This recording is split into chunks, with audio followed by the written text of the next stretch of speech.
In the late November of 2022, the House of Representatives thought and pushed for the creation of a sovereign wealth fund for the Philippines. This, as they claim, will help grow government assets over time. They called it the Maharlika Investment Fund.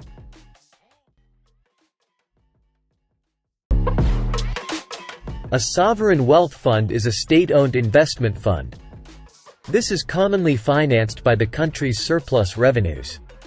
Governments usually invest with these types of funds in financial and real assets for the purpose of stabilizing budgets, increase savings and promoting economic development. For the Maharlika Investment Fund, these lawmakers intend to invest it in key sectors: foreign currency, foreign and domestic corporate bonds, commercial real estate, and infrastructure projects. The funds will partially and systematically placed on stocks, stock market, and try to earn from it. All earnings are intended to help fund the country's priority programs, which are agriculture, energy, digitalization, and climate change.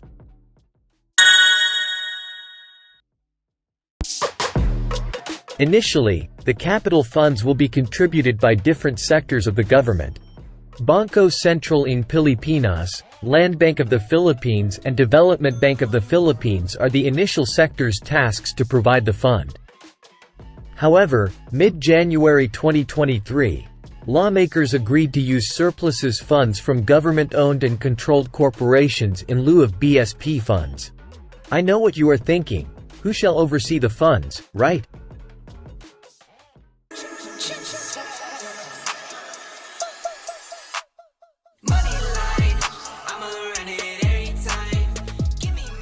As written on the said bill, the Maharlika funds will be overseen by a set of board of directors related to the funds. Executives from both Land Bank and DBP together with representatives of the other contributors. They will also be joined by independent directors from the academe and business sectors. The Philippine president was set to be as a chairperson of the committee. As expected, the proposal of this bill raised many eyebrows both from other lawmakers and private sectors. Why now? Why fast-track it as urgent? Why not prioritize funding on other sectors who badly needs fundings? Amongst others, are the common questions being brought up. To try and pacify the critics, lawmakers pushing for the MIF have repeatedly assured the public that safeguards will be put in place. The amended House bill added penal provisions, with higher penalties to be imposed against those who commit fraudulent acts related to the fund. These include fines of up to 5 million pesos and imprisonment of up to 20 years. A joint congressional oversight committee will also be established to monitor and evaluate the MIF's implementation should it be passed into law. Transactions and accounts will likewise be subject to audit pursuant to the Constitution.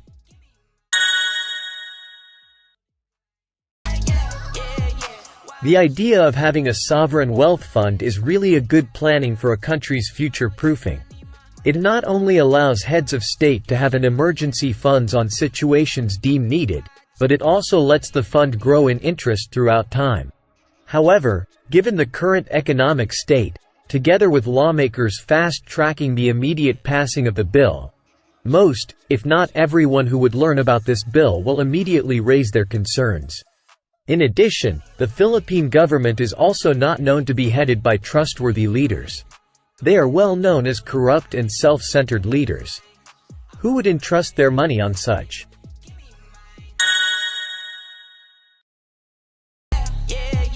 No matter what justification and how good is its intention, the Maharlika Investment Fund is a hard pill to swallow. As it currently running, this is just a complete manipulation of money for the lawmakers, in the expense of people's taxes.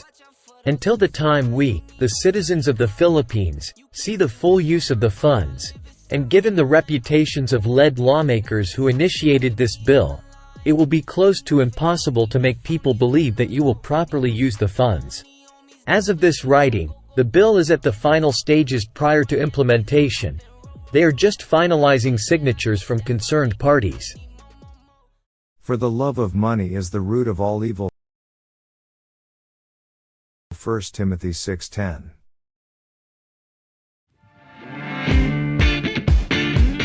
P.S. I really wanted to use WWE wrestler Million Dollar Man's theme for this video.